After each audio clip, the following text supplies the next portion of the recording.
Bismillahirrahmanirrahim. Assalamualaikum warahmatullahi wabarakatuh.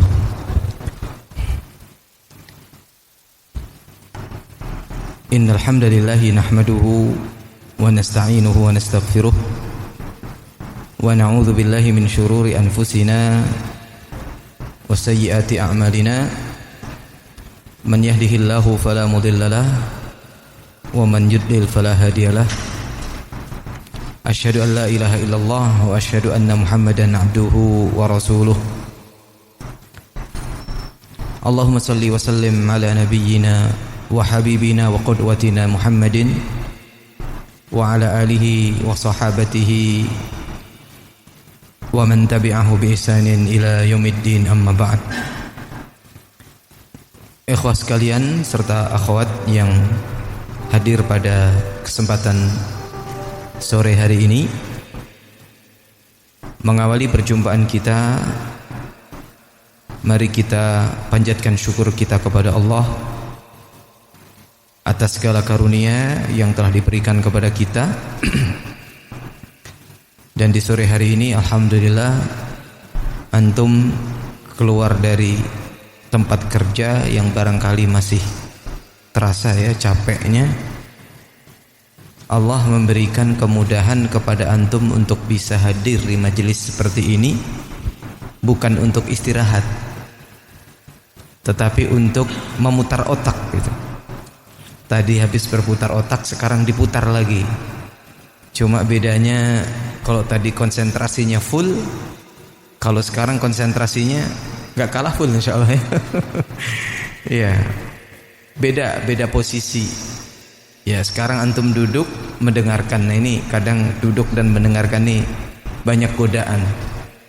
Ada yang gak kuat. Ya. 15 menit sudah. Ya, wassalam. Ya, tapi ana lihat antum selama ana bersama antum di ta'lim seperti ini, ana belum pernah lihat antum ngantuk gitu. Ana belum pernah lihat itu. Alhamdulillah. Ana belum lihat. Padahal antum tadi dalam kondisi yang ana sampaikan baru kerja gitu. Istirahat pun belum. Gitu kan? Ya, jam 4 atau ada bel, kemudian antum langsung bergegas ke sini untuk melaksanakan sholat asar, langsung persiapan. Mumtaz, Masya Allah. Semoga ini adalah di antara kegembiraan yang Allah Subhanahu wa taala berikan kepada kita semuanya, ya, untuk kepentingan akhirat kita, yang busyra'nya, yang kabar gembira akan kebaikan itu, ya, oleh Allah Subhanahu wa taala sudah ditunjukkan bahwasanya antum atau kita semuanya, walaupun di tengah-tengah kesibukan, kita tidak berat hati untuk mempelajari apa yang diajarkan oleh Allah dan Rasulnya. Ikhwas sekalian yang dirahmati oleh Allah, pembahasan kita hari ini adalah di slide nomor 14, yaitu tentang hijrah yang pertama ke Habasyah.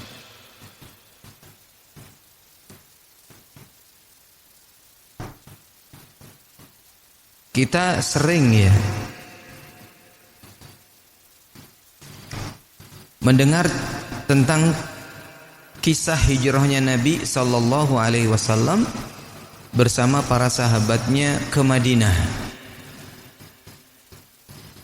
Karena siapa yang tidak kenal hijrahnya beliau? Karena itu merupakan era baru bagi Nabi SAW untuk berdakwah dari Mekah pindah ke Madinah, dan dari situlah Islam diberikan kemenangan oleh Allah. Maka semuanya kenal.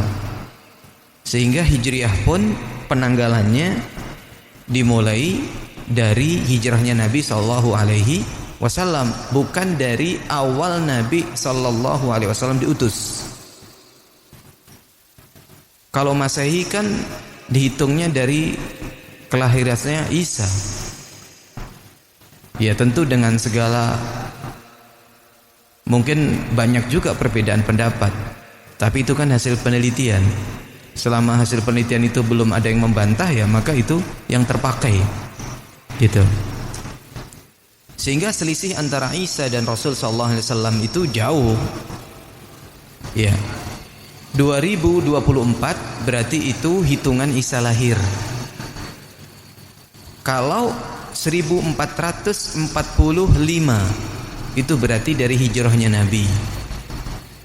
Kalau dari lahirnya Nabi ya tambah aja berapa? Sekitar 50 ya, atau 53 karena Nabi SAW di Mekah 13 tahun, sementara beliau diangkat menjadi Nabi adalah 40 ya. 1445 antum tambah menjadi 53, hitung aja berapa? 1498 ya, nggak jauh sih selisihnya. Nah itu kan penanggalan saja, tidak menjadi masalah ya. Dan sampai saat ini yang masih menggunakan kalender hijriah dalam kehidupan sehari-hari, yang ana tahu ya kebanyakan dari negara Arab, khususnya karena ana belajar ke mereka itu orang-orang Saudi. Ya ana tahu karena orang-orang Saudi pakai itu. Bahkan kalau mereka ditanya tanggal lahirnya, yang dia tahu adalah tanggal lahirnya hijriah, bukan tanggal lahir Masehi. Ya. Kira-kira kalau antum menghitung lahir antum pakai Masehi sama pakai hijriah, lebih tua mana? Hijriah. Iya, karena selisihnya berapa?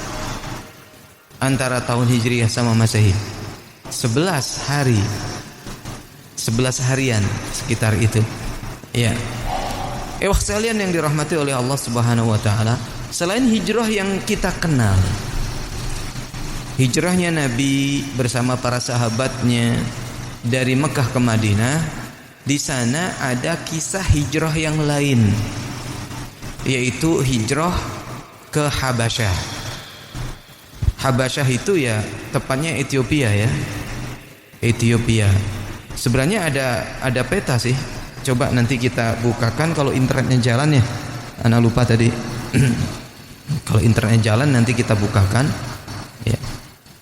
Ada peta posisi Ethiopia dari Mekah, di mana Rasul sallallahu alaihi wasallam ya menyuruh para sahabatnya untuk hijrah di Habasyah. Mengapa hijrah ini terjadi? Tapi sebelum ini di sini disebutkan ya, hijau ini al-hijratu al-ula ilal habasyati. Ada ya di antum ya? Yang di atas garis ya. Al-hijratu al-ula ilal habasyati. Hijrah yang pertama ke Habasyah.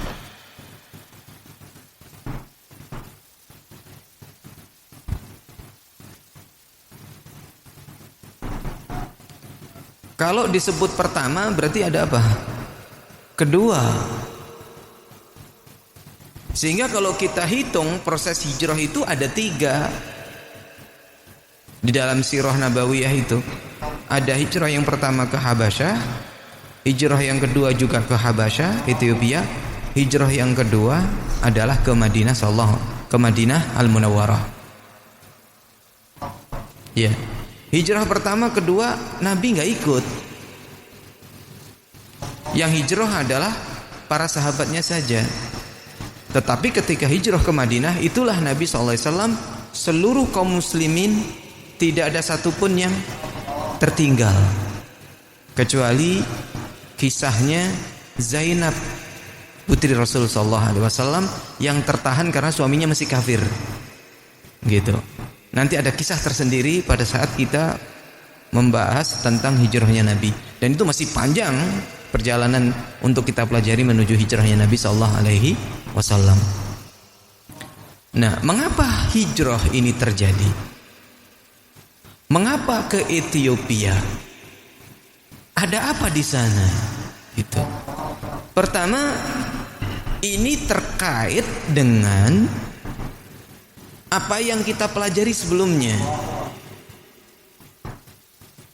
Apa yang kita pelajari sebelumnya? Iya, di slide nomor 13 di sini orang-orang Quraisy memerangi dakwahnya Nabi sallallahu alaihi wasallam. Pertama dengan memberikan syubhat. Memberikan menumbuhkan keraguan-keraguan tentang Al-Qur'an. Kemudian juga ada bujukan-bujukan. Itu kan pertama. Ketika Nabi SAW sudah berdakwah secara terang-terangan. Tapi ternyata metode yang ditempuh oleh orang Quraisy untuk melawan dakwah Nabi yang pertama ini nggak berhasil. Maka mereka pun memakai cara yang berikutnya. Kalau dirayu sudah nggak bisa, apa kira-kira? Penyiksaan. Maka orang-orang yang masuk Islam pada saat itu disiksa. Jadi ini flashback dulu ya, kita ke belakang, memurojaah karena kaitannya dengan yang akan kita bahas tentang hijrah. Ini kan yang kita pelajari kemarin. Bulan lalu barangkali sudah ketumpuk dengan beban tugas di perusahaan, numpuk dengan problematika rumah tangga, numpuk dengan mungkin pantaslah sedikit kalau kita nulis pakai pensil itu agak burem gitu. Nah, sekarang kita tebeli lagi itu. Kita tebalkan lagi pensil itu, kita tulis kembali. Jadi ketika tawar-menawar nggak berhasil. Ketika Al-Qur'an dibuat sedemikian rupa supaya orang-orang itu ragu terhadap Al-Qur'an dan tidak mau menerima, nggak berhasil juga. Maka siksaanlah yang bisa mereka lakukan. Tapi sayangnya siksaan ini orang Quraisy itu pilih-pilih. Siapa kira-kira yang disiksa? Kaum apa namanya istilahnya? Kaum bawah. Memang pada saat itu memang seperti itu kondisinya. Ada yang merdeka, ada yang hamba sahaya. Akhirnya yang menjadi sasaran siapa? Hamba sahaya. Non hamba sahaya, kita tahu di Arab itu mereka itu sangat fanatik kepada kabilahnya. Maka seandainya ada salah satu dari pemuda, dari orang, dari siapapun dari suatu kabilah, kemudian dimusuhi oleh orang dari kabilah lain, maka yang terjadi adalah perang antar kabilah. Maka mereka mikir, nggak berani mereka untuk memusuhi orang-orang yang masuk Islam, sementara mereka adalah orang-orang yang berasal dari suku-suku yang di situ terpandang. Karena mengistilahkan suku yang sebenarnya adalah kabilah, gitu ya. Ini pun berlanjut sampai Abu Bakar juga masuk Islam. Tidak ada yang berani menyentuh Abu Bakar. Ali bin Abi Thalib masuk Islam, gak ada yang berani nyentuh. Sehingga Abu Bakar dengan segala kebaikan yang beliau miliki, beliau membantu para budak-budak yang masuk Islam ini untuk dimerdekakan walaupun harganya mahal. Dibelilah budak, setelah dibeli dibebaskan. Di antara yang dibebaskan oleh Abu Bakar pada saat itu siapa? Bilal bin Rabah. Tentu semuanya kita kenal siapa Bilal bin Rabah. Muadzin Rasul sallallahu alaihi wasallam. Pada saat Rasul sallallahu alaihi wasallam meninggal, Bilal juga meninggalkan kota Mekah dan tidak mau azan lagi. Karena kalau dia azan dia nggak bakal kuat mengingat Rasul sallallahu alaihi wasallam. Nah, karena siksaan terus Abu Bakar sudah berusaha untuk memerdekakan. Tetapi gelombang masuk Islam itu banyak, dan semakin banyak pula siksaan. Bahkan di antara para sahabat itu ada yang ya namanya disiksa kan. Mereka ada yang datang kepada Nabi SAW. Wahai Nabi SAW, gimana kondisi kita ini? Ya, bermohonlah kepada Allah supaya kita ini dilepaskan dari derita ini. Tapi ternyata Rasul SAW bukannya berdoa, tetapi menyampaikan agar mereka bersabar, karena orang-orang sebelum mereka itu disiksanya lebih daripada siksaan yang mereka dapatkan. Nah, akhirnya siksaan itu pun berlanjut, dan terjadilah apa yang disebut dengan hijrah ke Ethiopia atau hijrah ke Habasyah. Oke. Ya, kita baca dulu ya, nomor poin pertama. Semuanya megang ya buku ya. Dikatakan di sini istamarrat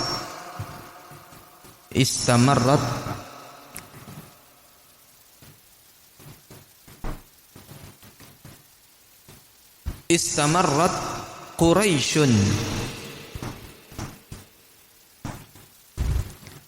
fi idaiha liman amana. Istamarrat Quraisyun fi idaiha liman amana. Apa istamarrat? Berlanjut. Istamarrat itu berlanjut.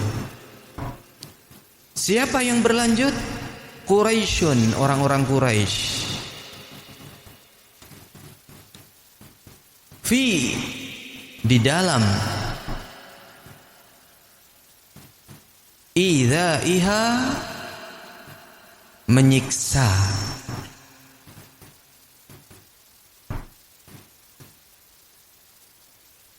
liman amana. Siapa yang disiksa? Liman amana, ya, orang yang beriman.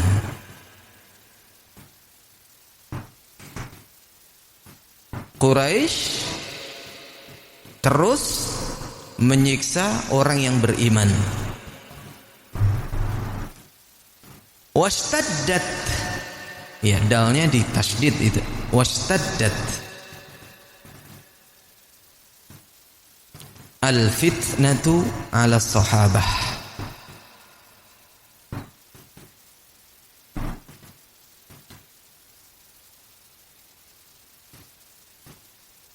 Ala sahabati, begitu ya. Washtaddat al-fitnatu ala sahabati. Dan wa itu dan ishtaddat, semakin berat.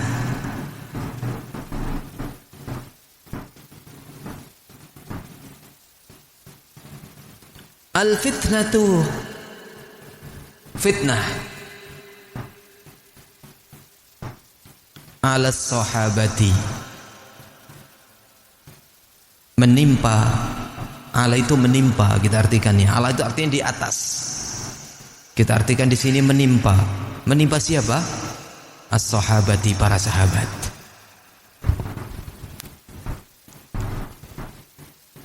Orang Quraisy terus ya berlanjut di dalam menyiksa orang beriman, dan fitnah yang dihadapi oleh para sahabat semakin berat. Apa yang dimaksud fitnah di sini? Fitnah ini fitnah dalam arti bahasa Arab, bukan fitnah dalam arti bahasa Indonesia. Kalau fitnah dalam arti bahasa Indonesia apa? Tuduhan. Kamu memfitnah saya. Apa? Kamu menuduh saya. Jangan memfitnah saya ya. Nah, kalau kita kembalikan ke asal makna fitnah, itu bukan tuduhan. Itu fitnah bahasa Indonesia. Kalau tuduhan, fitnah bahasa Arab artinya adalah cobaan, ujian. Maka Allah Subhanahu wa taala berfirman, ahasiban nasu an yutraku an yaqulu amanna wa hum la yuftanun. Apakah mereka orang-orang itu mengira ketika mereka mengatakan bahwasanya mereka itu sudah beriman, itu akan begitu mudahnya mereka mengatakan beriman sehingga tidak terjadi apa-apa. Padahal ketika mereka mengucapkan beriman itu, mereka akan mendapatkan yuftanun, mereka akan mendapatkan ujian. Jadi nggak mudah untuk beriman, itu nggak mudah. Kalau kita mungkin nggak mengalami itu ya. Karena apa? Kalau kita beriman itu karena kita terlahir dari orang tua kita yang sudah beriman. Yang berat itu adalah ketika mereka itu berimannya di tengah jalan dari hidupnya. Ketika sadar bahwasannya Islam itu adalah agama yang lurus, agama yang hak di sisi Allah Subhanahu wa taala. Karena syubhat, keraguan-keraguan yang dia dapatkan seputar Islam itu hilang, sehingga dia memeluk Islam, maka ujiannya berat. Maka kalau ada orang yang bersyahadat dan ingin masuk Islam, maka dia sebelum bersyahadat harus betul-betul ditanya gitu. Pertama, mengapa Anda masuk Islam? Mengapa Anda ingin bersyahadat? Supaya duduk perkaranya jelas. Khawatirnya ini cuma ikut-ikutan. Harus jelas dulu. Karena Allah sendiri mengatakan fa'lam annahu la ilaha illallah wastaghfir li dzambik. Di sini fa'lam itu ketahuilah bahwasanya tidak ada ilah yang berhak untuk diibadahi melainkan Allah. Ketahui di sini artinya apa? Betul-betul tahu bahwasanya Allah itulah yang berhak untuk diibadahi, yang selainnya tidak gitu.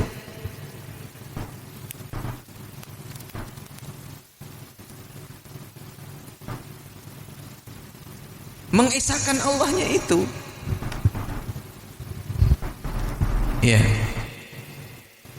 Maka ditanya, habis itu jelaskan juga, kalau kamu nanti bersyahadat pasti akan banyak fitnah.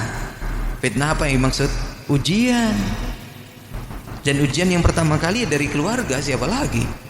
Maka ceritanya Mus'ab bin Umair radhiyallahu anhu, orang yang terpandang, orang yang terkaya. Jadi pemuda hidup di keluarga yang kaya. Kalau pakai baju, maka dia adalah tidak ada pakaian yang lebih bagus daripada baju dia.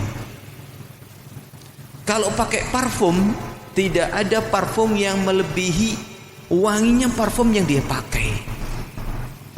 Tetapi ketika dia masuk Islam, keluarganya memutus semua apa yang dia dapatkan selama ini. Karena dia memang yakin betul dengan Islam, maka dia pun dengan fitnah itu dia tegar gitu. Sampai-sampai beliau meninggalnya kain untuk menutup tubuhnya itu nggak cukup. Ditarik ke atas kakinya kelihatan, ditarik ke bawah kepalanya kelihatan. Coba bayangkan. Orang-orang yang teguh di dalam memegang iman, maka kita bersyukur gitu loh. Kita ini sudah hidup di lingkungan iman yang gak susah lagi untuk mencari, untuk meyakinkan kita akan keesaan Allah itu gitu. Cuman keesaan Allah yang kita yakini itu perlu dipupuk supaya tidak ikut-ikutan. Karena ada saatnya kalau ikut-ikutan tanpa ada ilmu, orang lain berbuat sesuatu yang menyekutukan Allah, yang bisa menciderai tauhid kita, karena kita nggak tahu ilmunya, ya ke bawah. Kan gitu. Maka di antara bentuk syukur kita itu sudah berpegang kepada tauhid, berpegang kepada akidah, ya kita jaga. Jangan sampai akidah kita ini dicederai oleh diri kita sendiri gara-gara kita tidak tahu. Cuman aneh kan, masa di lingkungan Islam kita nggak tahu kan begitu? Itu dari mana? Apa sebabnya? Ya karena kita masih taksir. Taksir itu menyepelekan. Kita menggampangkan. Ah sudahlah. Orang lain sholat, ya kan? Orang lain puasa, orang lain haji, orang lain zakat. Kalau judul kita berislam seperti itu, rentan keislaman kita itu untuk diciderai. Pertama kali yang menciderai adalah diri kita sendiri karena kebodohan. Maka para ulama mengatakan, di antara sebab yang paling utama seseorang itu menyimpang dari tauhid dan akidahnya adalah kebodohan. Al-jahlu. Ya kan? Maka kita bersyukur gitu loh. Iya. Dalam beberapa hari ini anak itu lagi apa istilahnya? Lagi mengikuti debat-debat Islam Kristen. Anak ingin tahu orang Kristen itu syubhatnya apa, keraguannya di mana, gitu. Anak mengambil titik poin dari situ, menambah kesyukuran saya ketika Allah Subhanahu wa taala menganugerahkan kepada saya nikmat di mana kita lahir dari orang tua yang beriman. Itu pertama. Yang kedua, kita dibuka mata kita, melek mata kita. Di depan kita ada Al-Quran, yang mana Al-Quran itu dari segala sisinya mukjizat. Sebutkan selama 1445 tahun bahkan lebih, karena Al-Quran turun seiring dengan Nabi SAW diutus. Betul kan? Dengan Iqra itu kita hitung tadi berapa? 1498 tahun. Sejak Al-Quran pertama kali turun sampai sekarang, ada enggak yang diselewengkan? Satu huruf pun enggak ada. Maka kalau ada mushaf, ada Al-Quran dicetak salah satu huruf saja, hurufnya ada yang ketinggal, pasti akan rame. Betul enggak? Al-Quran pasti, orang kaum muslimin pasti rame. Karena Allah berfirman, inna nahnu nazzalna dzikra wa inna lahu lahafizun. Sesungguhnya kamilah yang menurunkan Al-Quran ini, dan kamilah yang menjaganya. Yang nambah saya bersyukur itu, yang mengungkap, yang disebut dengan apologet, ya, pembela apologet Islam, yang mengetahui Bible dari ujung sampai ujung, bahkan menguasai original teksnya, teks bahasa Yunaninya, teks bahasa Ibraninya, menguasai semuanya, diungkap. Pendeta siapapun debat sama dia KO, nggak bisa. Ternyata orang Kristen di Indonesia itu mengandalkan pemahaman Kristen mereka pakai terjemah. Dan pendeta-pendeta itu sendiri banyak yang tidak paham bahasa aslinya. Dari bahasa Yunani, bukan dari bahasa Ibrani, bahasa Yunani. Gitu. Dan antara Bible yang satu dengan Bible yang lain itu ada pertentangannya. Banyak yang mengganjal. Bahkan dari terjemahan aslinya itu sudah ada yang diperbarui terjemahannya dan menyimpang jauh dari apa yang aslinya. Diungkap itu. Dari pihak Kristen nggak bisa jawab. Ada. Dan saya banyak mengikuti, ternyata banyak yang bersyahadat. Karena apa? Tahu bahwasanya selama ini mereka itu beragama itu tanpa ilmu, dan banyak mereka menerima doktrin dari gereja dan tidak paham Bible yang ada di depan mereka. Kalau seandainya mereka itu mau membaca Bible dengan baik, maka niscaya mereka itu akan meninggalkan Bible. Ada seorang mu'allaf, dia belajar menjadi pendeta ke luar negeri, ke Yerusalem, mempelajari bahasa Bible dalam versi bahasa Ibrani yang asli, Mas. Ternyata dia bukannya malah memperdalam apa yang dia pegang dari kekristenannya. Ternyata di dalam Bible yang bahasa Ibrani itu menyebutkan bahwa nanti akan datang seorang nabi yang bernama Muhammad. Langsung ditinggalkan.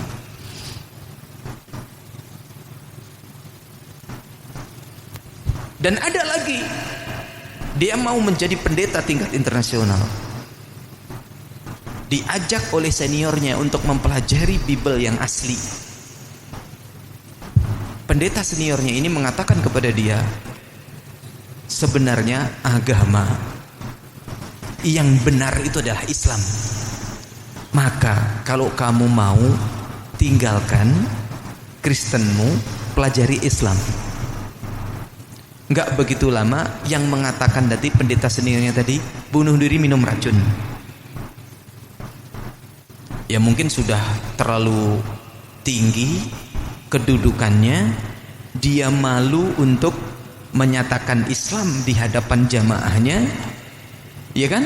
Sementara hati kecilnya mengatakan Islam benar. Ya udah, bunuh diri aja. Apalagi kalau sudah mendapatkan perpuluhan, kan gitu.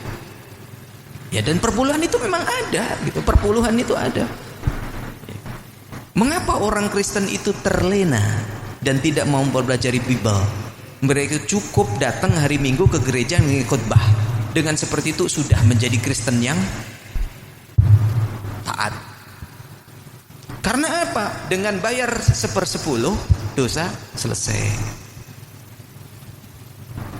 Mereka meyakini bahwasanya Yesus disalib menebus dosa, selesai. Iya, udah gitu. Mau ngapain lagi?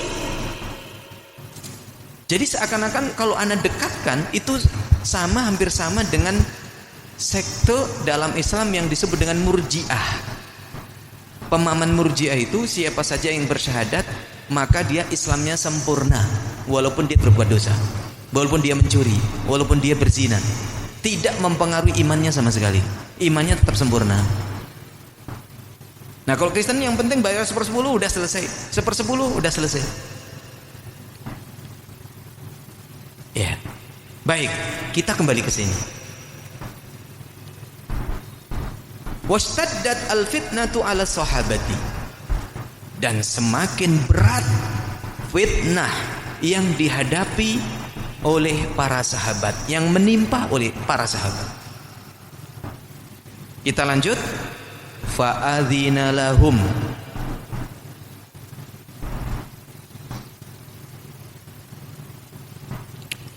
Fa'adzina lahum Rasulullahi, ya Rasulullahi bil hijrati ilal habasyati.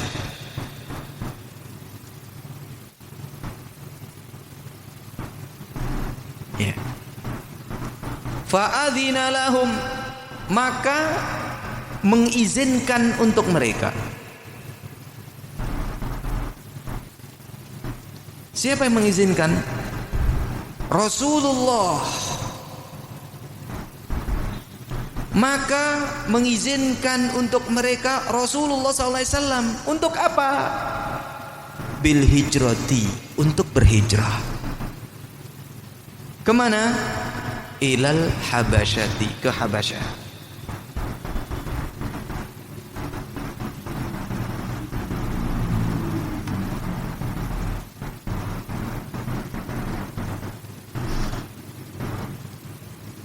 Pada saat ini ketika para sahabat itu mendapatkan siksaan dan diizinkan oleh Rasul sallallahu alaihi wasallam untuk hijrah ke Habasyah, itu sebenarnya ada latar belakang juga Rasul berani untuk mengizinkan.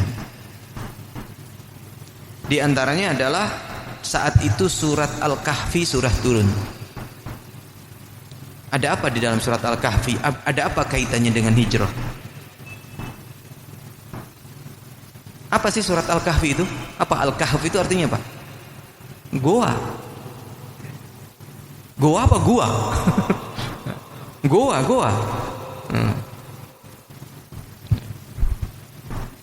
Ada apa dengan goa? Mengapa disebut surat goa gitu kan? Karena pada saat itu ada beberapa pemuda yang mempertahankan akidahnya, mempertahankan imannya di saat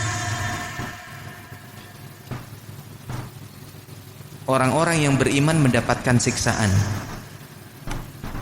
Akhirnya beberapa orang ini, beberapa pemuda ini yang teguh dalam imannya ini meninggalkan kampung halamannya. Kemana? Ke sebuah gua.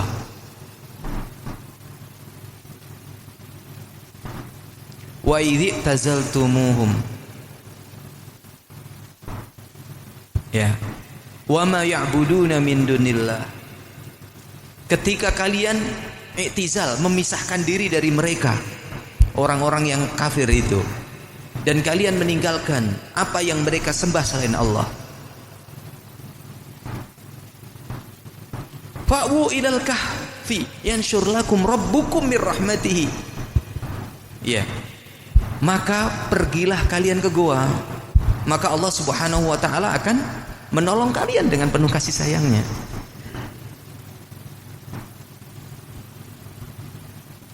Jumlah mereka itu ada yang mengatakan berapa?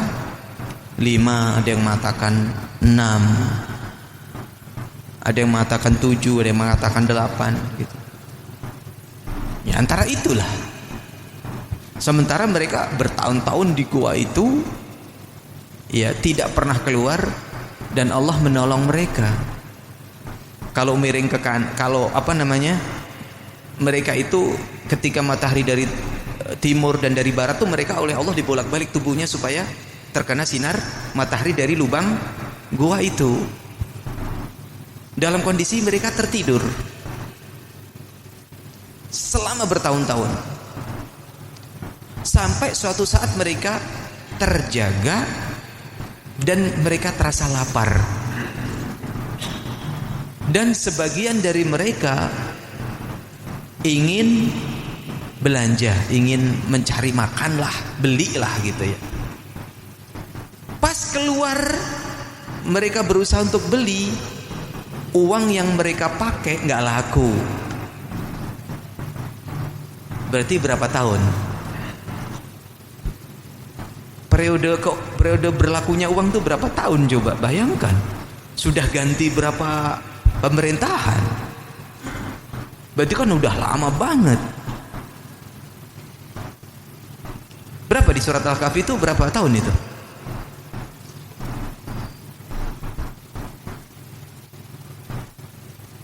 Iya. Bertahun-tahun. Iya. Maka dari sini, ya, mereka diizinkan oleh Rasul sallallahu alaihi wasallam untuk berhijrah. Kemudian juga ini sesuai dengan ayat yang ada di dalam surat Az-Zumar, lilladzina ahsanu fi hadhihi dunya hasanah wa ardullahi wasi'ah. Ya, dan bagi orang-orang yang berbuat baik di dunia ini, mereka akan mendapatkan balasan kebaikan. Wa ardullahi wasi'ah, dan bumi Allah itu luas. Maka kalau antum ada masalah, bahagiakan diri antum dengan apa yang disampaikan oleh Allah. Dunia Allah itu luas, jangan mempersempit diri. Artinya apa? Semua masalah insya Allah ada solusinya. Iya enggak? Apalagi kalau didukung ya, inna ma'al usri yusra. Iya kan? Sesungguhnya ya, dalam kesulitan itu ada jalan keluarnya. Udah yakin aja. Kalau kita sedih, galau, manusia. Siapa yang gak sedih? Ana tanya kepada antum, ada gak antum yang dapat musibah ketawa? Ana yakin gak ada. Kalau ada orang yang dapatkan musibah ketawa, orang akan aneh ini orang, gak waras. Pasti namanya musibah, pasti kita akan sedih. Rasul sallallahu alaihi wasallam ketika putranya meninggal, apakah beliau tidak menangis? Nangis. Innal qalba la yahzan, hati sedih. Wa innal aina la tadma, air matanya keluar.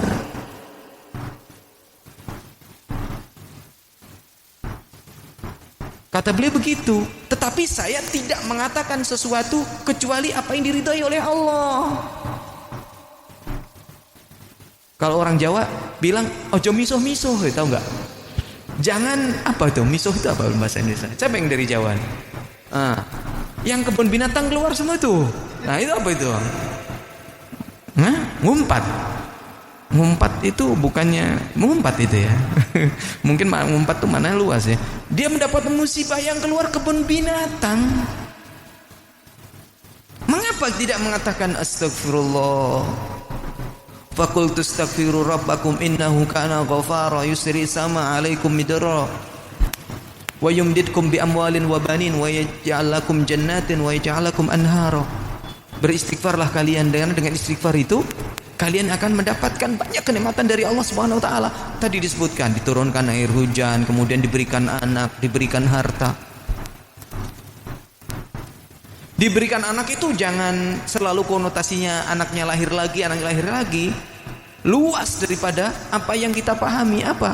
Antum sudah diberikan anak antum soleh, anak antum nurut. Iya enggak? Iya. Mengapa kita enggak istighfar saja gitu loh? Memperbanyak istighfar saja.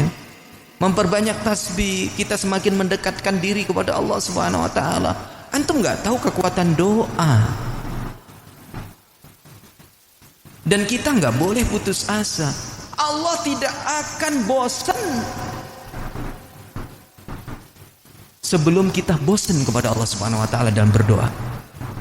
Antum ada doa terus saja. Jangan bosan. Doa terus. Ya kan kita itu nggak punya apa-apa kan, kita tuh kan manusia lemah. Iya. Apapun yang kita punya kita nggak bisa ngapa-ngapain. Apakah berarti kalau kita segalanya punya? Rumah 4 lantai. Bentuknya pun desainnya kayak istana. Mobil kita ya sampai satu atas nama anak yang pertama, yang kedua atas nama yang kedua, yang ketiga atas nama semuanya, istri dapat semuanya atas nama. Karena apa? Biar gak kena progresif misalnya. Semuanya mobil satu-satu. Anak diberikan motor yang wow. Motornya pun ada apa? Harley. Ada. Ya. Apakah harta yang kita punya, kemudian jembatan yang kita miliki, ketika anak kita itu la haula wala quwata illa billah, na'udzubillah, mereka membangkang, apakah dengan harta antum bisa menjadikan anak antum yang membangkang itu berbalik untuk taat kepada antum? Anak katakan kalla, tidak bisa sama sekali. Yang bisa adalah antum ngikat dia, masukin penjara, bayar polisi, bisa. Apakah itu yang antum ingin? Bukannya antum malah tambah sedih, bukannya antum malah jantungan kalau kayak gitu. Iyalah. Ya. Ardullahi wasi'ah. Dunia Allah itu luas. Dunia tak selebar daun kelor. Itu apa artinya tak selebar daun kelor itu? Lebih sempit atau lebih luas? Ya, mengapa kelor ya? Ya. Mungkin hati kita ini yang terlalu sempit. Memahami hidup tuh terlalu sempit gitu loh. Jadi semuanya sempit. Jadi sebelum apa-apa itu kita sudah gambarnya itu udah negatif duluan. Negatif thinking dari awalnya. Coba kalau kita husnudzan kepada Allah. Ketika Rasul sallallahu alaihi wasallam mengatakan di dalam hadis qudsiynya, ana inda husni dzanni abdi bi. Aku itu berada pada prasangka baik hambaku kepadaku.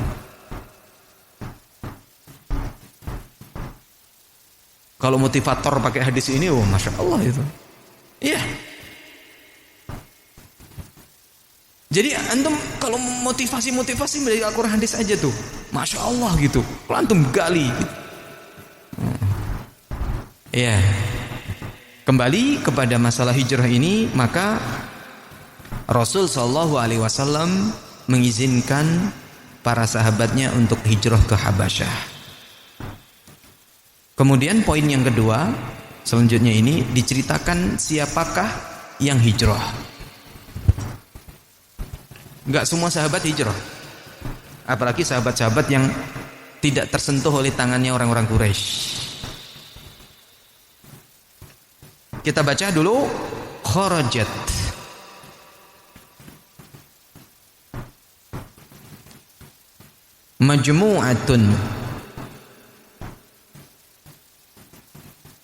Majmu'atun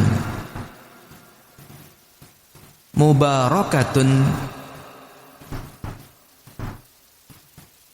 minas sahabati. Ya. Berapa itu? 11 ya, angka 11. Bacanya gimana? Ahada asyara rajulin. Harusnya rojulan, tapi nggak apa-apa, karena di sini pakai angka. Wa arba'atu niswatin.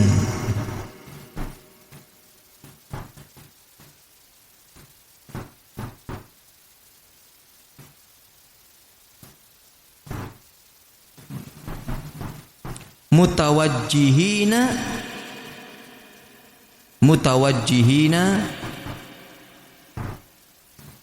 ilal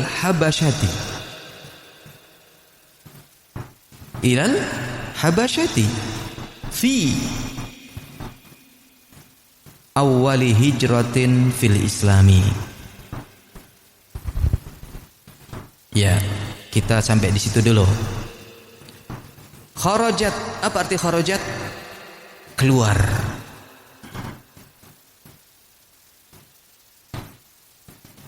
Majmu'atun, sekelompok. Siapa yang keluar? Sekelompok. Mubarakatun, yang penuh berkah. Ya, mubarak itu artinya diberkahi. Mubarakatun, diberkahi juga, sama. Ya, yang penuh berkah. Minas sahabati, dari para sahabat.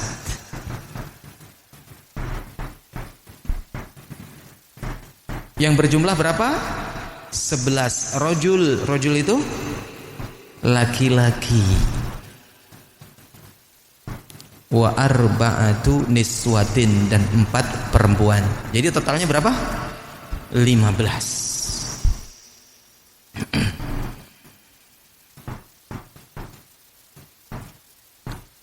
Mutawajjihina, menuju.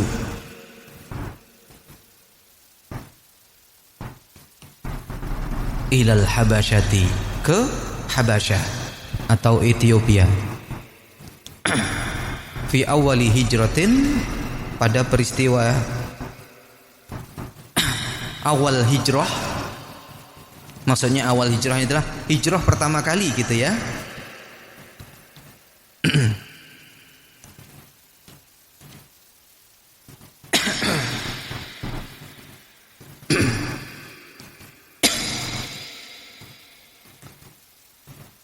Sebentar, kita searchingkan, ada petanya.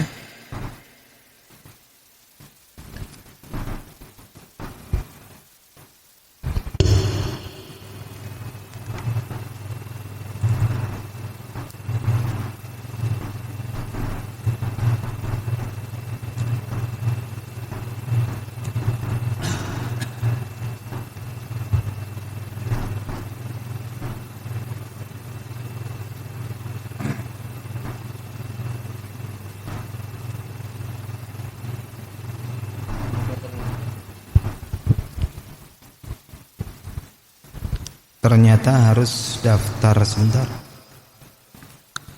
Ini.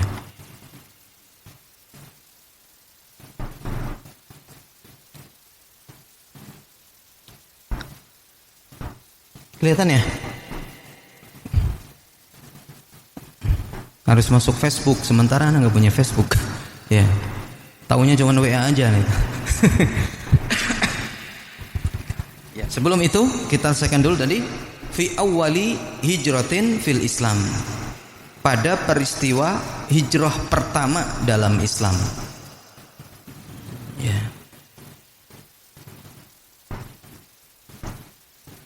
Jadi yang hijrah adalah 11 orang laki-laki, 4 orang perempuan. Kalau kita lihat nih ya, ini adalah Jazirah Arab ya. Ini adalah Jazirah Arab. Di sini Yaman. Di sini Mekah. Ya, di sini Yaman, di sini Mekah. Kemudian di sini daerah mana? Ini Mesir, maka ini Syam. Ya, ini Syam. Masuk di dalamnya ada Palestina, ada ya daerah atas ini. Ke atas sana Syam. Nah, di manakah posisi Habasyah di sini ya, posisi Habasyah? Ethiopia itu.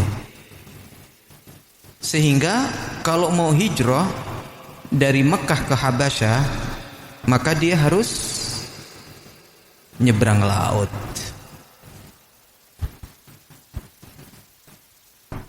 Kepikir nggak ya? Kalau menurut antum, ketika mereka pengen menghindari siksaan menuju Habasyah, kira-kira menurut antum itu lebih peristiwa yang akan dilakukan tuh lebih pedih atau ya lebih menyedihkan atau lebih membahagiakan kira-kira? Kalau ana jawab sebenarnya lebih menyedihkan. Mengapa? Pertama, berpisah dari keluarga. Yang kedua, menuju ke tempat yang enggak terbayang nanti itu di sana seperti apa.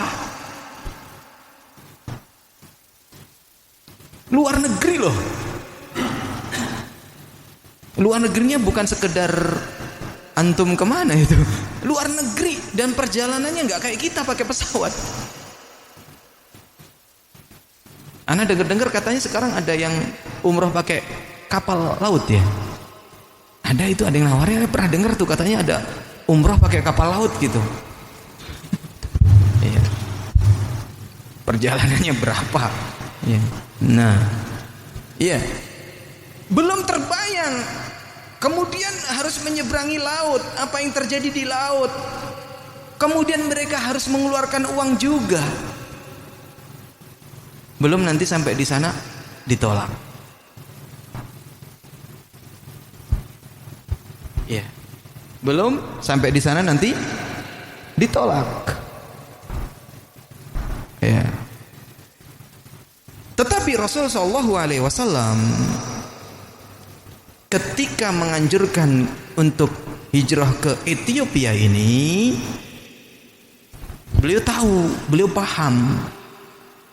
Tentu dari wahyu Allah Subhanahu wa taala.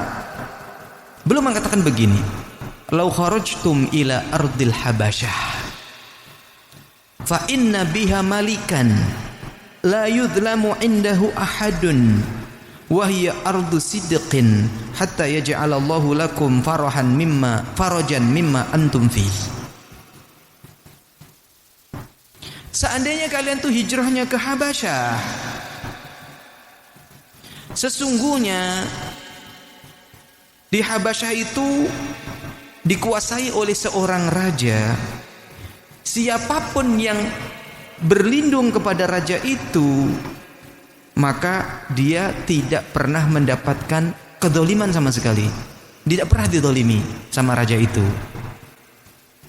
Wa ya ardu sidqin, di bumi itu bumi yang penuh kejujuran. hatta yaj'alallahu lakum farajan. Udah kamu hijrah aja, kalian hijrah aja ke sana sampai Allah Subhanahu wa taala memberikan jalan keluar dari apa yang kalian alami saat ini. Rajanya dikenal dengan Najasyi. Kalau namanya sih Ashamah An-Najasyi. Agamanya apa? Kristen. Agamanya apa? Kristen. Tetapi Raja Najasyi ini termasuk orang yang Kristennya lurus. Karena ketika disampaikan, kalian ada apa di sana, gitu kan? Diceritakan datang seorang nabi begini-begini. Oh, benar itu. Gitu. Membenarkan itu dan dilindungi. Sehingga sesuai dengan riwayat yang kita dengar dari Sirah Nabawiyah bahwa Raja Najasyi ini masuk Islam tetapi diam-diam. Kita tahunya dari mana? Ketika Najasyi meninggal, Rasul sallallahu alaihi wasallam mengajak para sahabat untuk sholat ghaib. Coba Raja Najasyi siapa yang mensolatkan? Nggak ada orang di lingkungan Kristen. Kemudian diam-diaman lagi. Rasul dari mana tahunya? Dari wahyu. Sehingga dari situlah ya, sebagian ulama mengatakan disunahkan untuk sholat ghaib. Tetapi para ulama yang mereka sepakat, beda-beda pendapat mereka. Ada yang mengatakan sholat ghaib itu hanya khusus Raja Najasyi, ada yang begini, ada yang begitu. Tetapi mereka sepakat sholat ghaib itu ada syariatnya. Mereka sepakat, yang pasti disepakati oleh mereka dan tidak berbeda pendapat adalah mensolati ghaib bagi jenazah yang belum disolatkan.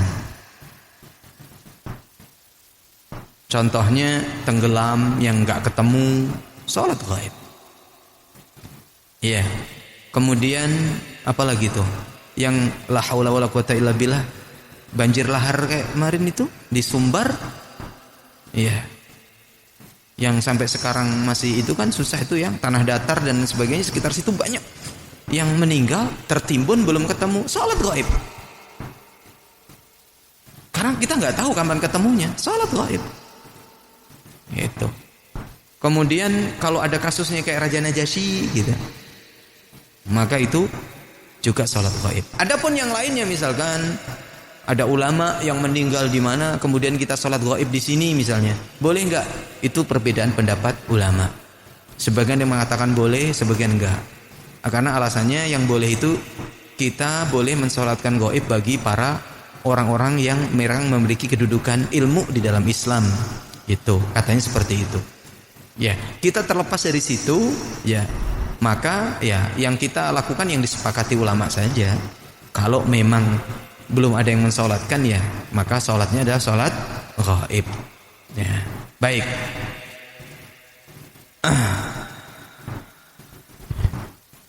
Ya, Raja Najasyi itu, Raja Najasyi. Ya, di mana para sahabat ketika datang ke sana ya betul-betul mendapatkan perlindungan dari Najasyi ini, dan mereka pun ya berangkat ke sana. Berangkatnya itu di bulan Rajab, tahun ke-5 dari kenabian.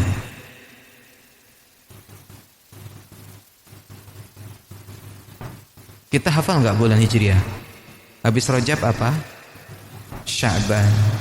Habis Sya'ban Ramadan. Habis Ramadan Syawal.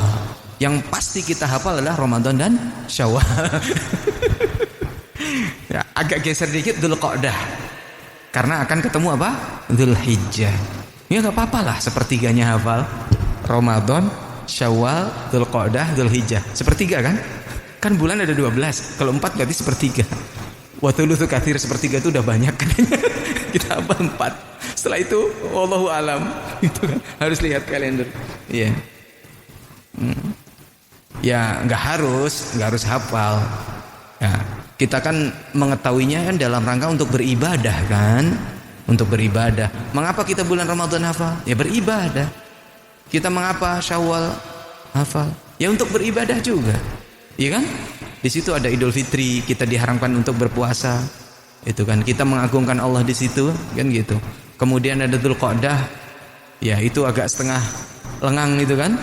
Walaupun jadi Syawal, kembali ke Syawal itu ada 6 hari gitu kan. Dzulqa'dah itu agak lengang dikit, dan itu adalah orang-orang berangkat melaksanakan apa? Ibadah haji, berangkat. Berangkatnya bukan di Dzulhijjah, berangkatnya di apa? Di Dzulqa'dah. Walaupun ada haji khusus yang berangkatnya di Dzulhijjah. Kan proses haji itu adalah puncaknya tanggal 8, 9, 10, 11, 12, 13. Kalau dia haji yang khusus, banget khusus, dia berangkatnya 2 hari sebelum tanggal 8 Dzulhijjah. Yang sering disebut dengan Duyuful Malik, tamunya raja. Kita sering kan ada yang haji berangkat cuman sebentar, gratis, hadiah dari Raja Salman. Tahun berapa itu? Beberapa artis yang katanya artis hijrah, kemudian seniman hijrah, bahasanya gitu ya. Itu kan bahasa ya, istilah ya. Kita tidak membahas istilah itu, tapi kita pernah dengar itu mereka dihajikan, diumrohkan. Ya itu dari siapa? Raja Salman dihajikan. Maka tadi kembali ke doa. Antum kalau pengen umroh, doa aja ulang terus doa. Kalau antum ikhlas, insya Allah, Allah itu memberikan jalan keluar, kemudahan yang antum nggak nyangka. Ya Allah Ustaz, saya umroh dari mana? Saya tiap bulan gaji saya habis. Antum maaf disensitif. Gajiannya awal bulan, akhir bulan? Akhir bulan. Berarti kalau di akhir bulan masih utuh ya. Beda dengan anak awal bulan, anak akhir bulan habis, antum utuh. Kalau anak cemberut, antum tersenyum. Ya. Akhir bulan habis. Dari mana Ustaz anak mau menabung Ustaz? Belum cicilan ini, cicilan itu. Belum kredit ini, kredit itu. Belum nanti biaya anak sekolah. Dari mana Ustaz? Itu kan logika kita. Makanya kita itu jangan menuhankan logika. Kalau kita menuhankan logika, antum sama Allah disuruh makan logika itu. Makanya nggak pernah cukup gitu loh. Ana sekedar cerita ya, nggak apa-apa. Ana itu nggak bisa kebayang bisa membawa ibu ana umroh. Duit dari mana? Nggak punya duit. Duit dari mana? Cuman niatnya kenceng aja gitu. Ada aja jalan. Waduh, punya uang segini, bisa nggak umroh sama ibu sama istri gitu kan? Tahu-tahu anak nelpon yang punya travel. Pak, saya pengen umroh nih bawa ibu saya. Saya lihat harga kok lumayan agak di bawah. Saya bisa kurang lagi. Silakan Ustaz. Antum mau berapa nih? Sekian ya. Tapi antum nggak dapat ini, nggak dapat itu, nggak apa-apa. Anda sudah punya koper, Anda sudah punya paspor, sudah punya kain ihram, yang ada Anda pakai, Anda gitu. Oh ya Ustaz, ya udah. Anda datang ke kantornya. Anda bener nih nggak dapat apa-apa dari antum. Iya lah Ustaz, kan antum segitu. Masa Anda nggak dapat sih selempangnya? Anda harus beli. Ya udah Ustaz, bawa aja selempangnya. Selempang travel. Terus masa nanti Anda di pesawat nggak ada pakai bantal leher? Bawa Ustaz. Kemudian itu kayaknya banyak koper nganggur nggak kepake tahun berapa. Itu kayaknya antum nggak bakal pakai lagi. Wah antum mau juga kopernya, udah bawa. Iya. Allah itu mudah. Sampai orangnya nggak tahu Ustaz. Kalau memang benar niat ikhlas membawa orang tua umroh itu dapat kemudahan. Anda sendiri nggak tahu Ustaz, mengapa ya Anda mudah banget ke antum ini? Ya itu kita nggak paham itu, nggak ngerti. Sementara antum kalau umroh kan ada yang 4 orang satu kamar, harganya sekian. 3 orang satu kamar, sekian harganya. 2 orang gitu kan. Anak itu mendapatkan ya harga 4 orang sudah dipotong pertama. Yang kedua, kamarnya bertiga, tidak berempat. Anak, istri, ibu. Padahal harga yang saya bayar adalah harga 4 orang walaupun sudah didiskon gitu loh. Makanya antum niatkan saja. Niatkan saja. Sampai ibu anak itu anak telepon, "Bu, mau umrah enggak?" Kaget. Padahal diperiksa ke dokter itu gulanya tinggi. Umur 78 tahun. Anak enggak kebayang juga nanti gimana kalau jalan katanya enggak bisa bedain tangga. Gitu kan. Ya, enggak bisa bedain tangga kecuali sudah familiar, setiap hari lewat situ. Kalau di rumah hafal dia tangga. Tapi kalau tempat baru enggak ngerti tangga. Orang sepuh, nanti kalau ada eskalator, naik eskalatornya gimana? Gambaran itu saya serahkan kepada Allah Subhanahu wa taala semuanya. Dimudahkan semuanya. Saya telepon, langsung periksa ke dokter, gulanya turun. Srut. Sampai sekarang enggak pernah ada keluhan gula sama sekali. Makannya los, enggak pernah takut. Di Mekah, di Madinah makan los. Alhamdulillah di Mekah nggak ada keluhan, di Madinah nggak ada keluhan. Padahal divonisnya tinggi, anak lupa berapa itu tinggi. Iya. Di rumah waktu nunggu sebelum berangkat luka. Kalau orang gula kan sakitnya lama lukanya. Itu mah cepet kering. Sampai anak bilang, "Bu, ini mah bukan gula. Ini saya nggak percaya kalau ibu kena gula." Walaupun sama dokter divonis gula, saya bilang nggak begitu. Udah yakin aja, yakin. Maka sekali lagi ikhwas sekalian, kalau antum punya keinginan yang baik, itu jangan memustahilkan diri kita sendiri. Duit dari mana? Duit dari mana? Bahkan haji, nggak mungkin bagi saya haji. Saya pernah loh terbetik kayak gitu. Waktu anak umrah ketemu teman yang ada di Mekah, dia kerja di situ, ketemu saya. Kata dia, "Ustadz, nanti anak menunggu antum ketika haji." Anak terlontar itu sebagai manusia. Kayaknya nggak mungkin deh haji orang kuotanya. Anak melihat dari kuotanya berat. Kata dia, "Antum kok masih berpikir kayak gitu?" katanya. "Antum ilah aja berdoa kepada Allah SWT." Mulai saat itu anak berdoa kepada Allah. Makanya nggak pernah putus. Walaupun anak daftar tahun 2016, secara kuota berangkat 2032. Bayangkan. Kan saya berharap pernah loncat ke 2042. Sekarang kita berharap semoga Allah Ta'ala mempercepat. Kita nggak tahu, bisa jadi tahun depan berangkat, 3 tahun depan berangkat, atau bahkan bisa jadi tiba-tiba dipanggil sama orang, "Antum mau haji, berangkat ya." Kita kan nggak tahu. Makanya jangan pernah putus asa. La tayasu min rauhillah. Kalau kita memustahilkan diri kita sendiri, ya kita akan makan mustahil itu. Coba bayangkan, 15 orang, 11 lagi 4 perempuan nyebrang laut menuju negara yang mereka tidak terbayang di situ. Yang didatangi tidak seiman. Walaupun Rasul mengatakan aman, tapi manusiawinya ngomong apa? Tapi karena keimanan mereka tinggi, manusiawinya dibuang sama mereka. Udah, pokoknya saya jalan berangkat karena sudah dapat izin dari Rasul Shallallahu Alaihi Wasallam. Sampai enggak? Nyampe. Dan mereka kembali di bulan Syawal yang nanti ada peristiwanya. Mereka kembali, ada peristiwanya. Cuman ini masih di awal ini ya. Mereka kembali di bulan Syawal. Berarti berapa bulan tuh? Dari Rajab, Sya'ban, Ramadan, Syawal, 3 bulan mungkin utuhnya di sana. Lama nggak 3 bulan? Lama nggak? Sepekan aja lama kan? Coba antum lagi ditugasin sama perusahaan sepekan, kelimpungan nggak antum? Ingat anak, ingat istri, ingat ini, ingat itu, nelpon tiap hari, ya nggak? Sepekan serasa. Iya. Ini bawa perempuan. Mending antum batangan. Ya kan, los. Bawa perempuan. Yang keempat itu adalah istri dari 4 sahabat yang dari 11 orang ini. Bawa istri mereka. Kok yang lain nggak bawa? Anak nggak tahu apa sebabnya. Ya. Oke. Kita lanjut ya. Min baini. Itu lanjut, kita itu dulu baca. Min baini man kharaja fi hadhihi al-hijratil ula min baini man kharaja fi hadhihi al-hijratil ula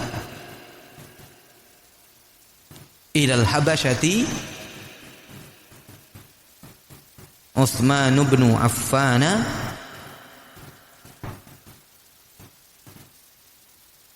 wa zawjatuhu Ruqayyatu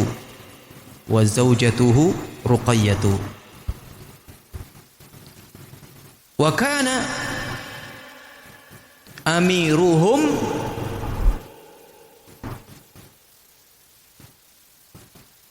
Utsman bin Mad'un.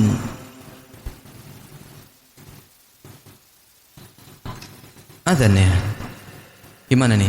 Kita itu dulu ya. Satu poin ini kita iniin dulu. Min baini man kharaja fi hadhihi al-hijratil ula, min baini di antara. Min baini di antara. Man kharaja yang keluar, artinya berangkat. Fi hadhil hijratil ula, fi itu di, hadhihi itu ini, al hijrati hijrah, al ula pertama, ya, di antara orang yang keluar atau berangkat di hijrah yang pertama ini, ya, ilal habasyati, ke Habasyah. Siapa? Utsman bin Affan wa zaujatuhu, dan istrinya. Siapa namanya? Ruqayyah. Siapa Ruqayyah ini? Putrinya Rasul. Utsman ini menikah dengan dua putrinya Rasul, Ruqayyah dan Ummu Kulthum, sehingga dijuluki dengan Dzunnurain, orang yang memiliki dua cahaya. Ya. Cahaya yang pertama Ruqayyah, cahaya yang kedua siapa? Ummu Kulthum, karena kedua-duanya putri Rasul. Bukan kok dipoligami, enggak. Ruqayyah meninggal, kemudian pindah ke Ummu Kulthum. Dalam istilah kita apa? Turun ranjang. Boleh enggak? Boleh. Boleh. Ya.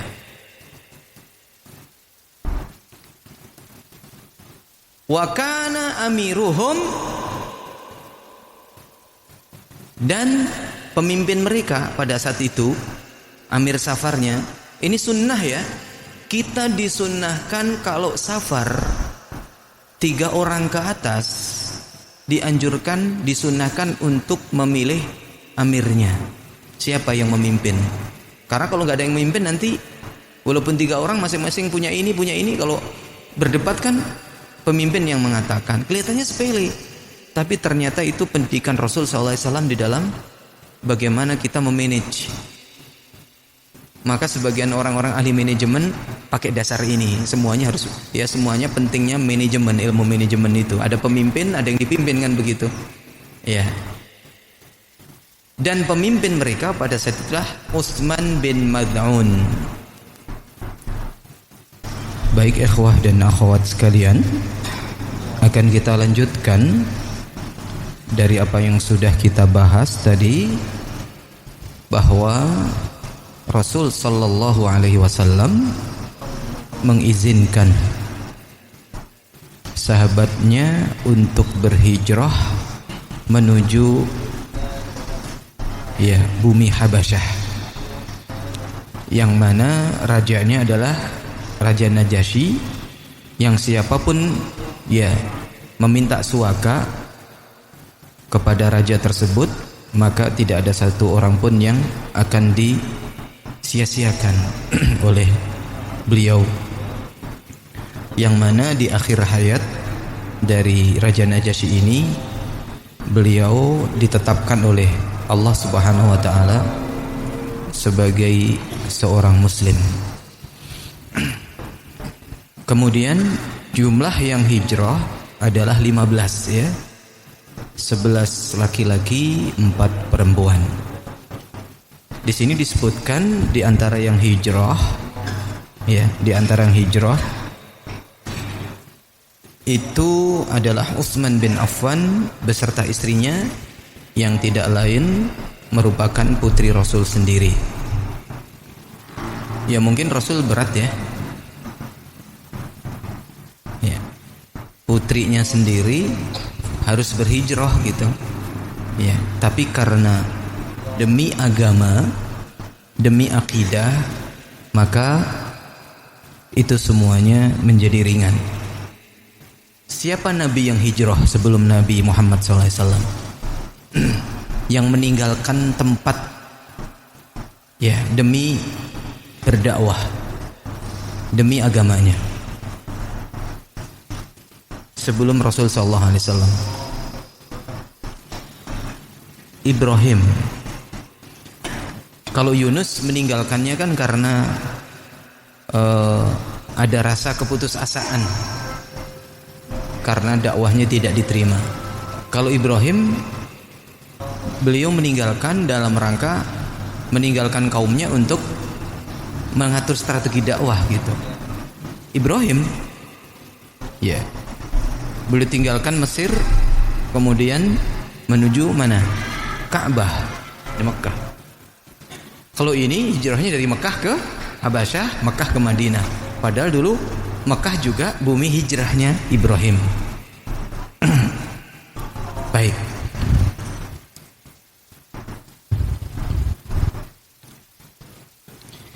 Selain dari Utsman bin Affan, yang mana di sini juga disebutkan Utsman bin Maz'un ya sebagai amirnya, maka 10 yang lainnya dari kaum laki-laki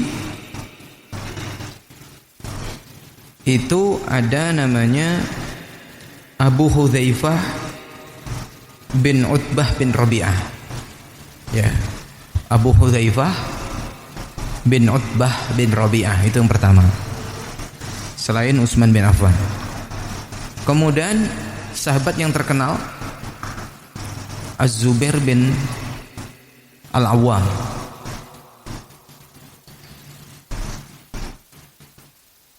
Kemudian tadi ana singgung pemuda yang hidupnya gemerlap di lingkungan keluarga yang kaya raya. Tadi siapa? Mus'ab bin Umair. Kemudian ada juga Abdurrahman bin Auf. Abdurrahman bin Auf.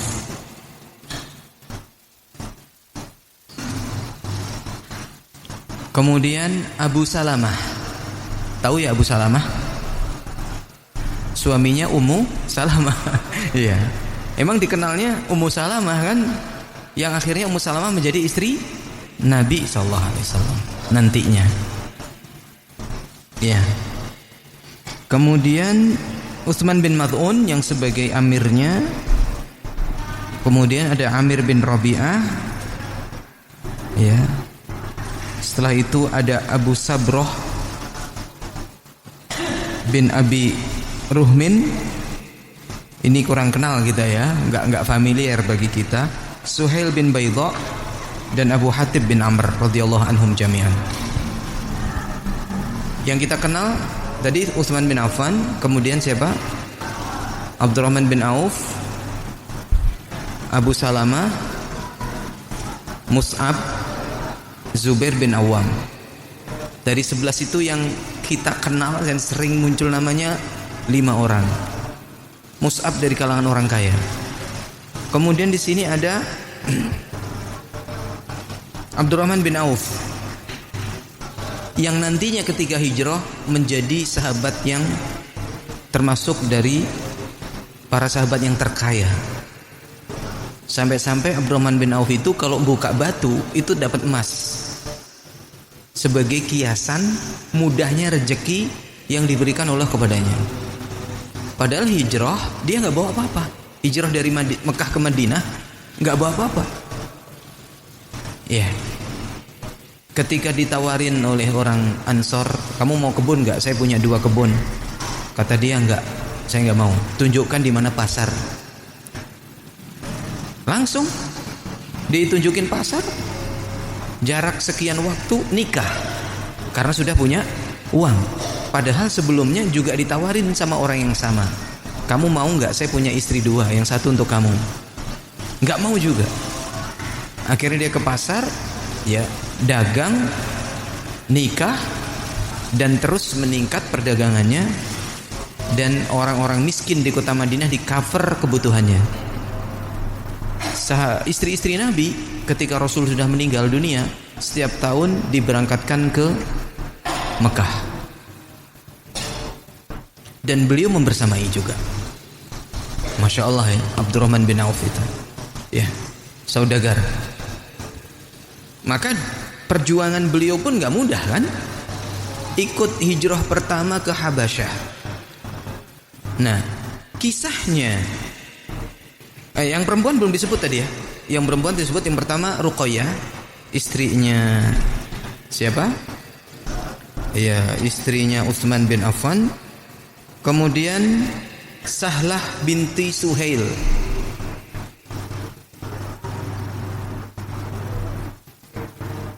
istrinya Abu Hudzaifah. Tadi yang pertama kita sebut itu istrinya Abu Hudzaifah. Kemudian Sahlah ini bayangkan coba, dalam kondisi hamil ternyata ya di Habasyah melahirkan anaknya. Berarti bukan sederhana ya. Ya, di Habasyah melahirkan anaknya. Kemudian Ummu Salamah tadi sudah, ya Ummu Salamah ya. Ummu Salamah. Nah, Ummu Salamah juga sama. Di Habasyah sana melahirkan anaknya yang bernama Zainab. Ya, 3 bulan di Habasyah, berarti kan berangkat dalam kondisi hamil. Gak mungkin baru hamil di Habasyah 3 bulan lahir, kan gak? Berarti gak sederhana berangkat dalam kondisi hamil menyeberangi lautan. Ya. Kemudian Laila binti Abi Hathmah. Laila binti Abi Hathmah itu istrinya Amir bin Rabi'ah. Udah berarti ya, 4 ya. Oke. Yang melahirkan 2.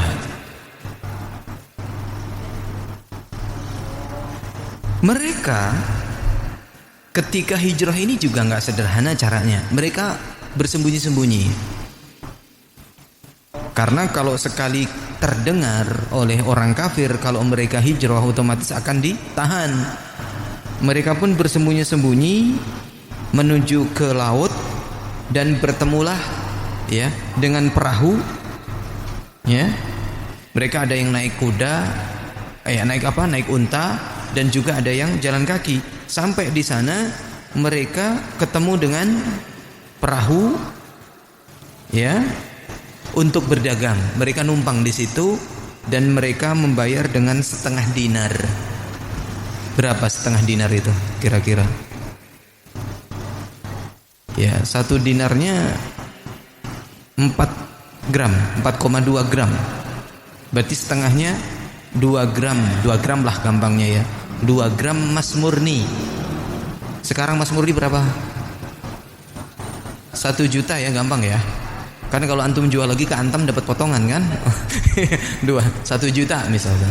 Kan emas murni yang dalam bentuk batangan itu kan kalau antum jual lagi ke Antam pasti dapat potongan. Nah itu ya 1 juta aja gampangnya berarti 2 juta. Murah apa mahal ya? Iya. Mahal ya. Cuman kan antum nggak terbayang dari Mekah ke Habasyah itu 2 juta itu. Iya. Kita nggak tahu itu. Iya. Kemudian orang-orang Quraisy tahu bahwa di sana ada yang mau meninggalkan Mekah. Maka orang-orang Quraisy ini ngejar. Sesampainya di laut, ya, sesampainya di pantai, ternyata mereka sudah ya bergerak perahunya di tengah lautan. Jadi mereka tidak bisa mengejar. Ya. Lanjut. Jadi itu ceritanya. Kemudian poin berikutnya ya, kita ke poin berikutnya.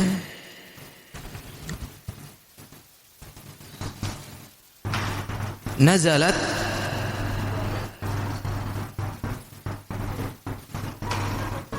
Suratun Najmi.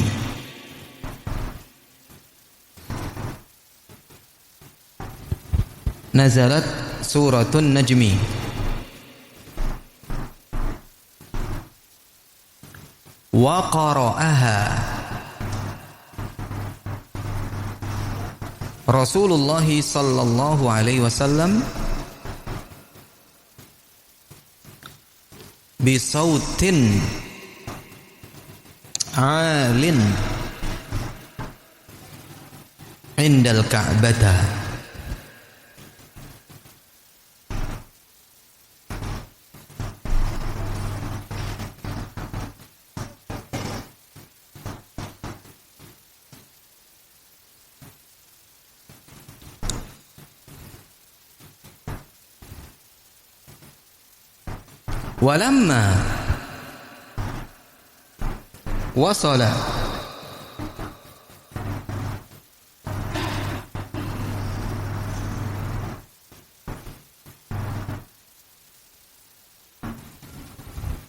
Walamma wasala ila sajdati sajada.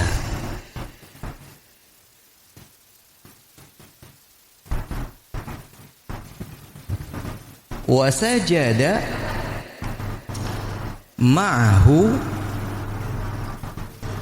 ya, wa sajada ma'ahul musyrikuna min azamatil ayati. Yang pernah belajar bahasa Arab saya yakin bisa meraba-raba, karena ini bahasanya tidak tinggi, bahasanya standar. Nazalat, apa arti nazalat? Telah turun. Apa yang turun? Suratun Najmi, surat An-Najm. Surat An-Najm. Pernah dengar kan? Ya. Ya, ayatnya wan najmi idza hawa ma dhalla sahibukum wa ma ghawa wa ma yantiqu 'anil hawa. Turun ayat ini, surat ini utuh turun, gitu kan, sampai ayat terakhir itu namanya ayat sajdah. Fasjudu lillahi wa'budu. Ya, itu disebut ayat sajdah. Ayat sajdah itu apa? Ayat yang ketika dibaca disunnahkan bagi kita untuk sujud tilawah. Untuk sujud tilawah. Baik. Iya. Nanti ada kaitannya dengan cerita kita. Ana menyebutkan sujud tilawah itu. Ya. Kita lanjutkan. Wa qara'aha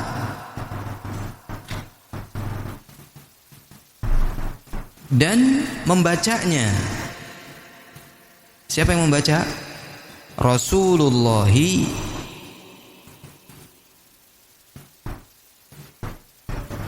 dan membacanya Rasulullah SAW bisautin, dengan suara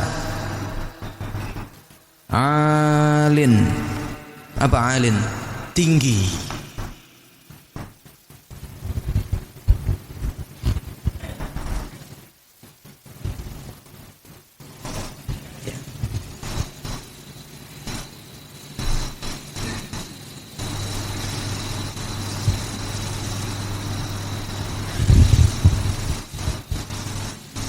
Indal Ka'bati, di sisi Ka'bah.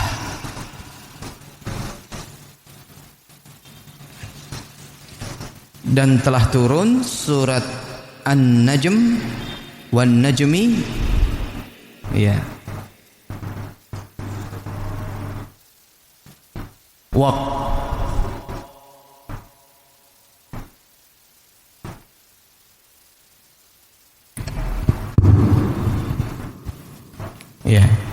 Wan najmi idza hawa ya. Lanjutnya wa qara'aha Rasulullah, dan Rasul membacanya dengan suara yang tinggi di Ka'bah. Apa yang terjadi?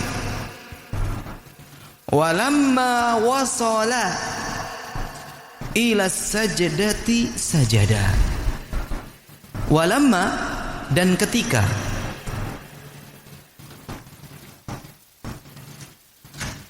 wasala, sampai, ila, apa ila?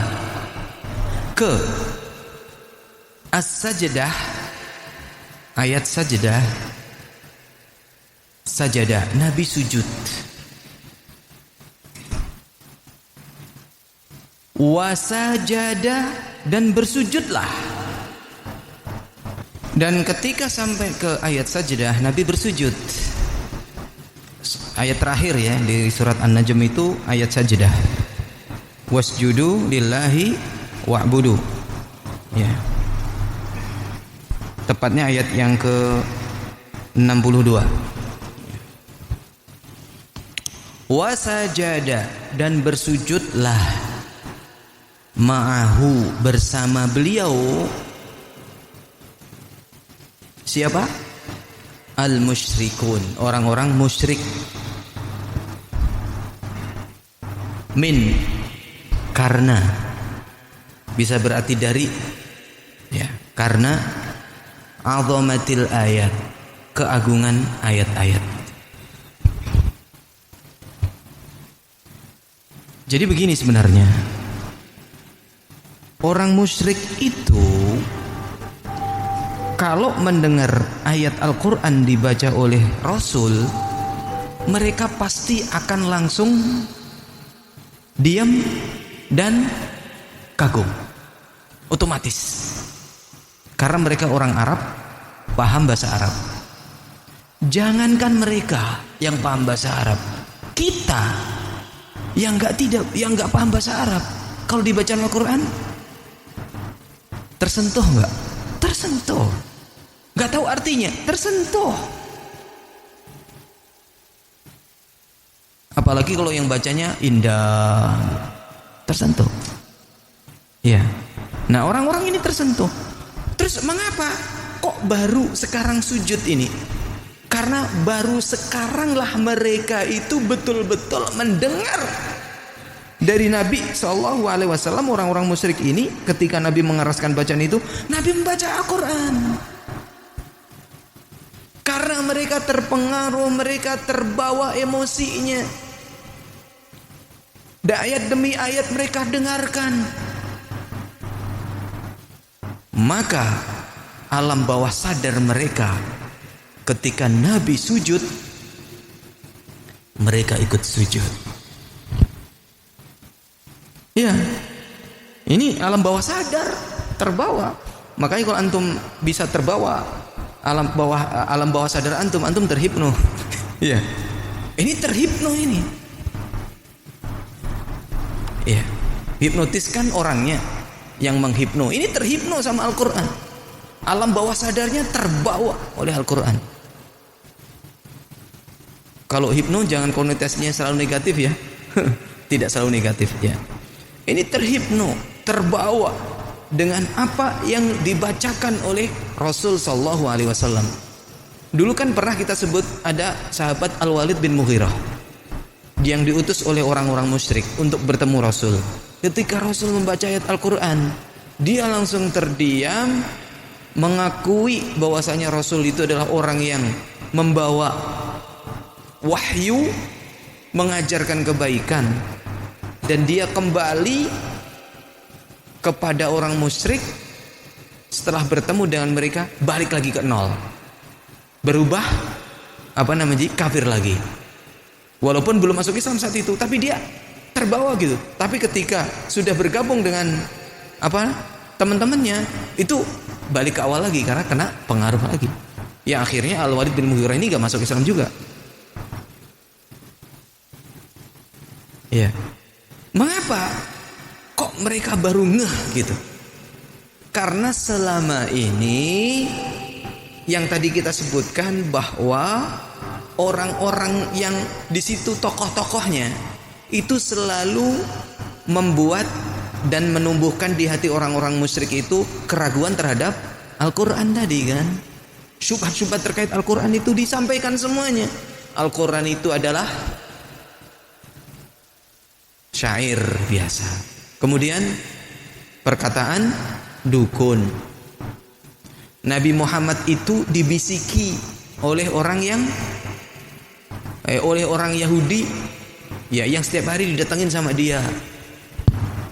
Nah ternyata anak keinget debat antara Kristen dan Islam itu sama. Orang Kristen yang mengatakan bukannya Nabi kamu menuliskan apa yang di Al-Quran itu sama dengan ada yang di kitab kami tentang Yesus, tentang Isa, tentang apa. Kayaknya jiplak deh dari kitab kami, kata dia. Ketika dibantah, enggak jiplak. Gimana jiplak? Orang Nabi enggak memegang Injil, Nabi enggak bisa baca, enggak bisa nulis. Dari mana jiplaknya? Nah itu katanya. Siapa itu pamannya Khadijah itu? Yang siapa itu? Waraqah bin Naufal. Bukannya didatengin oleh Nabi kamu itu waktu itu. Ya. Jadi mereka mengira bahwasanya Nabi itu dibisiki gitu. Padahal ya sesungguhnya yang menyampaikan adalah Allah melalui malaikat Jibril. Maka tidak terbantahkan ketika orang Kristen disebutkan, saya akan tunjukkan bahwasanya Al-Quran itu benar-benar wahyu dari Allah. Tentang apa? Romawi kalah, disebutkan di dalam Al-Quran. Sementara pada saat itu siapa yang memberitahu Rasul? Kalau sekarang pakai HP, WA. Perang Israel Gaza antum bisa ngikutin. Di WA itu ada channel Al Jazeera yang berbahasa Arab. Ana buka di situ. Menit per menitnya ada terus diupdate. Iya kan? Kalau Nabi dari mana? Romawi kalah. Ghulibatir Rum. Di surat Ar-Rum itu. Kalah. Kemudian di sana ada laut yang tidak ketemu antara laut asin dan laut tawar. Di situ disebutkan barzakh, ada pembatas antara laut asin dan laut tawar. Disebutkan dalam Al-Quran. Dari mana Rasul SAW? Ya, terdiam, nggak bisa jawab. Ya kalau orang bisa memahami betul dengan akalnya, maka niscaya mereka akan percaya terhadap Islam, kan begitu. Di sana ada dua orang yang nggak mau sujud. Ya, pertama Umayyah bin Khalaf dan Al-Muttalib bin Abi Wada'ah. Umayyah bin Khalaf dan Al-Muttalib bin Abi Wada'ah. Dengan kesombongannya, dua orang ini ya untuk enggan bersujud ketika yang lain itu sujud. Di sini disebutkan bahwa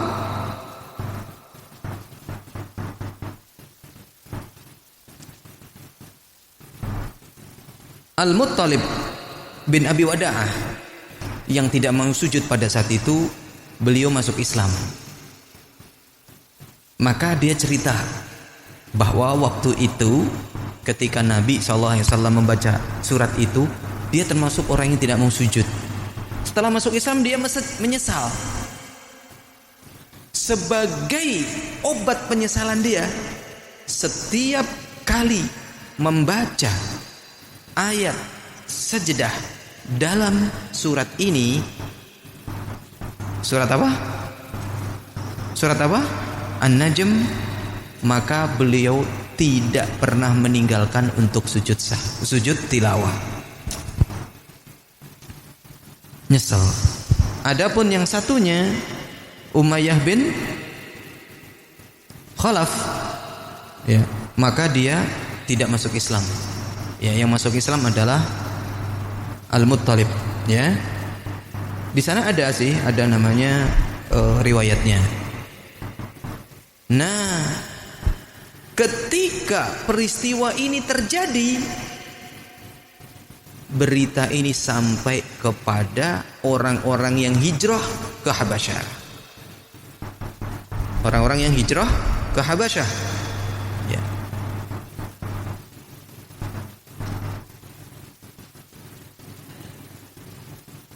Nah, disinilah ya yang menjadikan mereka pulang ke Mekah lagi. Ya. Kalau kita baca di sini, tar dulu ya. Kalau kita baca di sini, wasala khabaru sujudi kufari Quraisyin lima jaro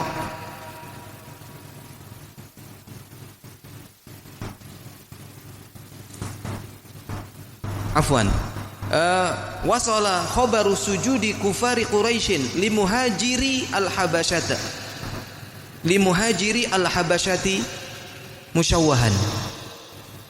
Wasala khabaru sujudi kufari Quraisyin limuhajiri al-Habasyati musyawwahan.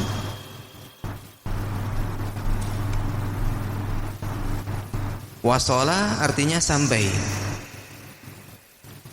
Khabaru berita. Berita tentang apa? Sujudi kufari Quraisyin. Saya yakin tahu nih artinya ini, karena semua kata-katanya nggak asing. Wasala sampai, khobar itu berita, di kita jadi kabar. Ya, khobar jadi kabar. Ya. Sejarah pun aslinya dari syajarah, pohon, gitu ya.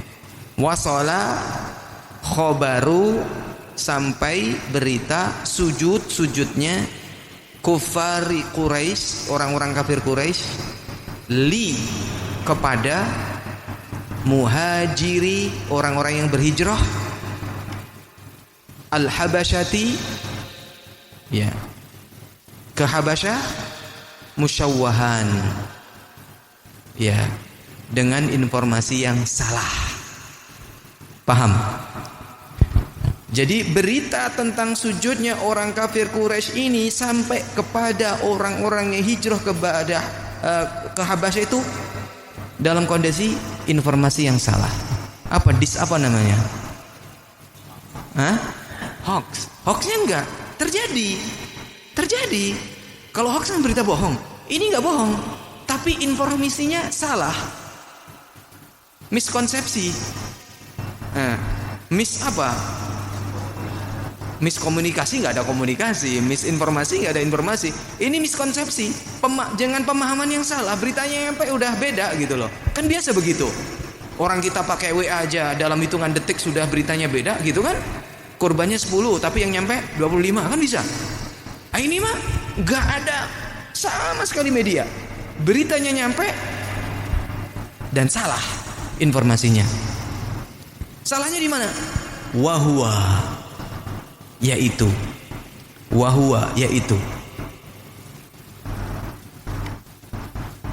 anna, bahwa ahla Makkata. Apa kira ahla Makkata? Ahli Makkah apa? Penduduk kota Makkah. Apa kira-kira yang nyampe? Bahwa penduduk kota Mekah yang nyampe ke mereka itu adalah aslamu, mereka masuk Islam.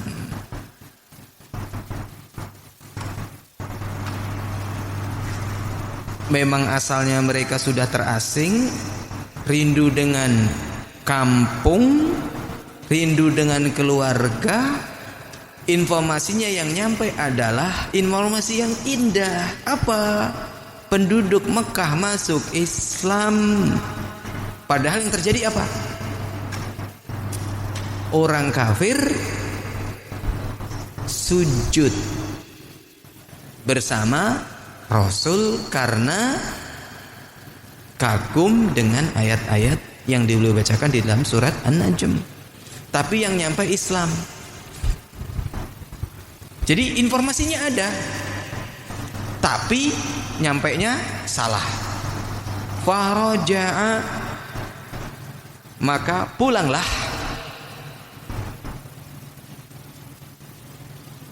Siapa yang pulang? Adadun, ya, minhum, beberapa orang dari mereka, ila Makkah, ke Mekah.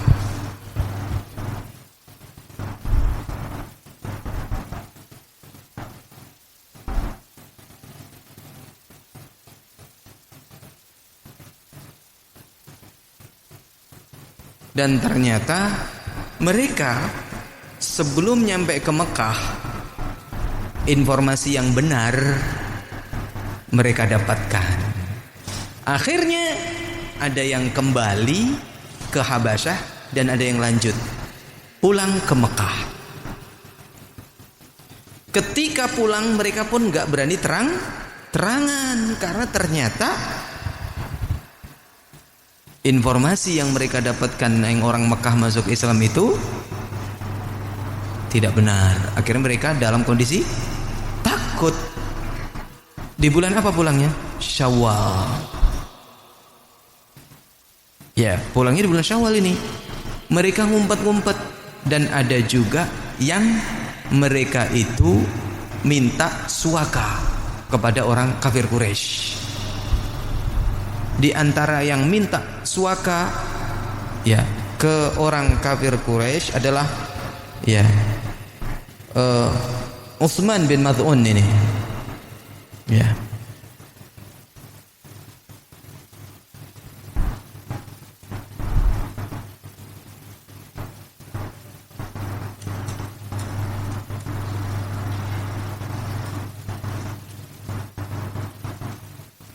Ya. Utsman bin Maz'un, beliau minta suaka ke Al-Walid bin Al-Mughirah dan aman, tidak ada yang mau mengganggu. Tetapi dia galau, masa saya dilindungi oleh orang musyrik sementara orang musyrik menyiksa saudara-saudara saya yang seiman. Akhirnya dia melepaskan suaka itu dan minta kepada Al-Walid Al-Mughirah supaya lepas suakanya. Maka Al-Walid bin Mughirah membawa siapa? Utsman bin Maz'un ke orang-orang kafir Quraisy, dan di hadapan mereka disampaikan bahwasanya Utsman bin Maz'un sudah tidak dilindungi lagi oleh Al-Walid bin Al-Mughirah. Nah, di situ langsung nggak begitu lama, masih di kesempatan yang sama, Utsman bin Al-Maz'un ini langsung mendapatkan celaan dari orang-orang yang ada di situ sampai berantem. Dan Utsman bin Al-Maz'un dipukul sampai matanya yang satu, ya, sakit. Nah, sama Al-Walid bin Mughirah, antum sih udah dibilangin gitu. Bukannya tadi kamu ya, bukannya kamu tadi sudah aman sama saya, kamu lepas. Coba mau nggak saya itin lagi? Saya kasih suaka lagi. Kata Tuhan, enggak.